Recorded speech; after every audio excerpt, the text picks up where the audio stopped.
Coming up on Mountain News this morning, one of the many schools in our region that was damaged by flooding finally reopens its doors to students, faculty, and staff.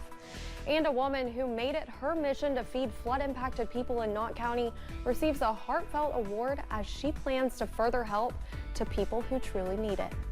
Dedicated to Eastern and Southern Kentucky, this is WYMT Mountain News This Morning. Good morning, I'm Olivia Calfee. The time is now 6:01, and let's check in with Brandon Robinson for a look at your forecast this morning. We've been talking a lot about these warm temperatures. I just said it, I'm still sweating. Going into the 6 o'clock hour. Yep, it's a little warm outside. It's a little warm in here. May have to cut the air back on. Yes, we know it's January, but we may have to cut the air back on in here just a little bit. But I know, I've gone from like freezing to sweating. Yeah, exactly. So we've seen a big swing in the last couple of weeks, that's for sure. But this morning, still quiet weather-wise in our region. Let's take a look at live pinpoint Doppler radar. All the action is still off to our north and to our west. New tornado warning out in Todd County. That's way, way out there in western Kentucky, past Bowling Green. So you'll see again, that goes until 6:15 Eastern time, Central Standard Time is what it's in out there. But again, a lot of active weather out to our west. Now that is moving to the north and east right now. Will it get here? That's the big question as we go later into the day. So it's still ways away and kind of moving along a stalled out front for the moment. 69 again in Manchester, and it is 57 in Clintwood and Wise, Jonesville and Ashland, the cool spots at 52. And the third day of January in the morning. It seems so weird to say 52 is your cool spot, with temperatures close to 70 for most of your region. Down to the south, 77 Huntsville, that warm air surging in from the south, 71 Nashville, 66 in Atlanta and Memphis this morning. So it's all coming this way. Iced coffee. We've taken the normal day off. It's iced coffee at this point because temperatures are going up this morning.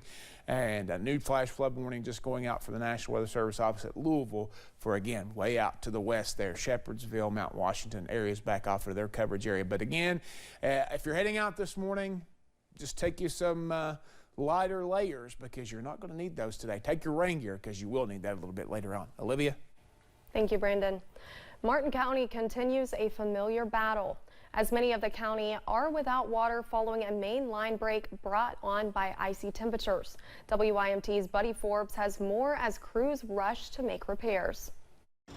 Yeah, I know. I got this feeling like talking. I got water. Winter conditions led to wasted water, as line breaks throughout Martin County have left families disconnected. Having some difficulty getting water that way because we can't maintain tank levels in the county to push water out to the farther points. The Martin County Water District has been working to refill and repair, with several communities in the area looking back at more than 10 days without water and county-wide boil water advisories. Oh, we have bad water. We either got to boil it to drink it and or go pick it up like I did yesterday and today.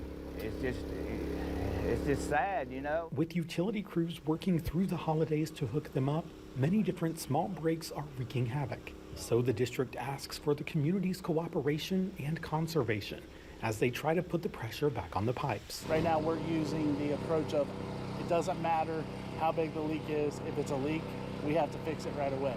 So officials are working to keep some kind of water flowing, with bottled water distribution centers popping up around the county. God bless all the people that's helping out in Martin County to give the water. Pretty steady job just trying to, get you regular drinking water. Those working on the water say they understand the concerns. My goal is to ensure that all these children can get back to school.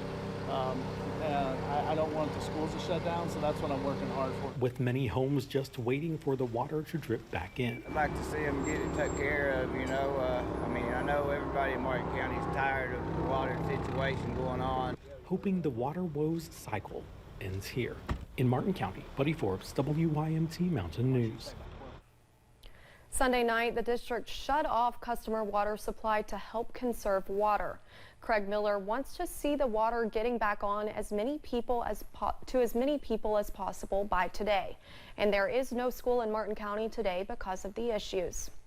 Several other schools across the region were still without water on Monday, causing districts to hold off on the return of students and staff after Christmas break. Perry and Knott County schools called off school Monday because of this. but both of the school superintendents are hopeful that these issues will be resolved soon. Perry County Superintendent Kent Campbell said, quote, due to the water issues throughout the county, the decision was made to postpone returning to school until Tuesday, January 3rd. A couple schools did not have water, and many of our students' homes were impacted by the outages as well.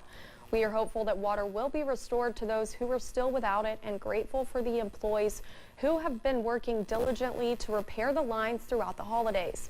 Perry County schools will be in session starting Tuesday, January 3rd. Knott County Superintendent Brent Hoover said Knott County schools are in a similar situation. Students there are also expected to return to the classroom today. Jones Fork is the one exception. Hoover said it is still experiencing a water outage, but students there are expected to return Wednesday if water service is restored. Martin County's water concerns continue after winter weather left communities cut off. A state of emergency has been declared because of the impacts caused by leaks and significant line breaks. Officials say the race to reconnect impacted areas ran up against a host of setbacks. While trying to refill the county's resource, officials are asking those with water access to use it responsibly. Just be cognizant that we're trying to help an entire community here with water, so try to conserve and be understanding of the rest of the community.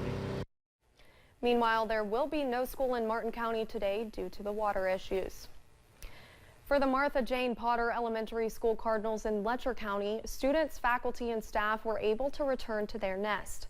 5 months following the flood, the students at the school were able to return to their original building for the remainder of the school year. The school's principal, Amber Stewart, says this return speaks volumes of the resiliency of students and staff. We've joked around and said this is the third time really we've had to get ready for school this year, but everybody's just rolled with it, and our parents and our students and especially our staff has just been like, okay, let's do it, and they've been able to pull it together somehow, so they're just amazing. Letcher County Schools Superintendent Denise Yonts says this reopening is a step in the right direction for the school district and the community. There are still 2 other flood-damaged Letcher County schools that have yet to reopen, with those students at other schools. Kate's Food Tent has been serving meals multiple days a week to people in Knott County since the flood. And yesterday, Kate Clemens received a $31,500 check from the Dotson Christmas Charity Raffle as this year's recipient. She also announced the launch of her nonprofit, Roscoe's Daughter. Clemens says this money is a massive help, allowing her to continue helping the people in Knott County. I've never had enough money in advance to be, to take a day off from fundraising. It's every night for 6 months I've had to find the money for the next day. So not only does the tent provide food, but I work on needs assessment forms, like what do they need to help get back on their feet. Clemens says she is not going anywhere until she knows that everyone has received the help they need in Knott County. And this funding is the start of something special. Harlan County said goodbye to a pillar of their community Monday evening. The voice of the Harlan County Bears, Bill Ellis, was laid to rest last night. WYMT's Keaton Hall has more on his lasting legacy in Harlan County. 76-65. The score of the last game Bill Ellis ever called for Harlan County High School was back on the board Monday, as dozens gathered to remember the voice of the Bears. I used to referee, and I'd look over at him and he'd give me a thumbs down and start dying laughing, or just playing ball with him and being around him. But Ellis's reach extended well beyond the walls of Harlan County's gym. You're talking about a pillar of the community. Never met a better man in my life. Always greeted me with a smile, everybody that he ran into. Also known as Pappy Bill, Ellis was a leader to many in Harlan and a friend of all. He was a mentor, always somebody that you could go to and talk to about anything, and he always gave good advice. Me personally, I love him, and I'm going to miss him, and so was Harlan County. Cale Saylor was a friend of Ellis for nearly 60 years. With the headset on, he said Ellis called it like it was.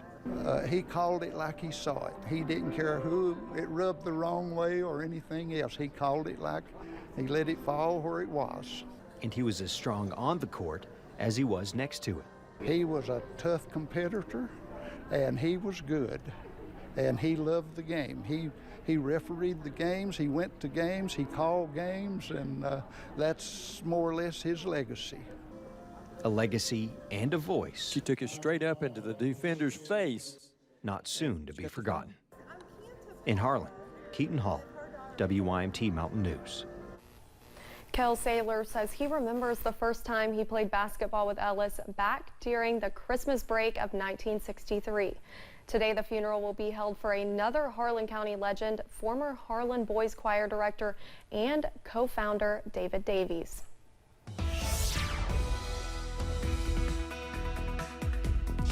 6:11 this morning, we take a look at the last few hours on the satellite radar loop, and you'll see all the heavier bands of rain and storms have been moving off to our north and east for now, but that system is going to pull toward us as we head toward the lunch hour and beyond, so stay on alert for the possibility for some strong to severe thunderstorms a little bit later today. We're still waiting to see how that's all going to pan out for us. Lake Cumberland camera down in Pulaski County, you can see a little bit of a breeze blowing there in the trees this morning, and we're going to continue to see that thanks to our friends at SPEDA for letting us have access to this camera. Again, quiet scene down there so far this morning. It's the temperatures that are still climbing. 58 now in Clintwood, 57 in Wise. They're going to be in the 60s before too long, but Jonesville and Ashland lagging behind there, low 50s, getting close to 70 again. Irvin, Manchester, Somerset, and Jackson there all in the upper 60s this morning. 24 degrees warmer in London than it was this time yesterday. 15 degrees in Prestonsburg, Jackson, 14 degrees Williamsburg, and Hazard than it was this time 24 hours ago. Today, maybe record-breaking temperatures if we can make it to 71 this afternoon at both National Weather Service opposite Jackson and the London Corbett Airport. I'd say we'll get pretty close on both, if not over. So again, just be ready for some storms a little bit later today. Olivia? Thank you, Brandon. And thanks for joining Mountain News this morning. More news is on the way next. Coming up, the new Congress begins today with a divided Republican caucus taking control of the House. We'll have the details when we come back.